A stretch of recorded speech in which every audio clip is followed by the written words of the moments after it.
Hi there, so this investment lesson is about risk and reward. Every investment is about two things essentially, risk and reward. An investment is simply an exchange of risk for a certain reward. You take on a risk, you receive a reward. It's as simple as that.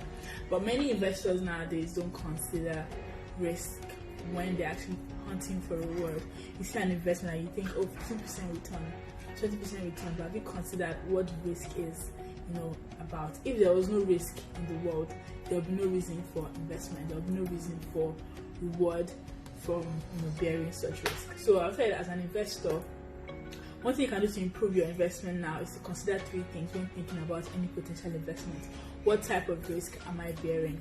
Does reward and being number one, number two, does reward and being promised match the amount of risk I'm bearing? Number three, does this investment give me return without asking me to bear any risk? If the answer to that question is yes, it's a scam.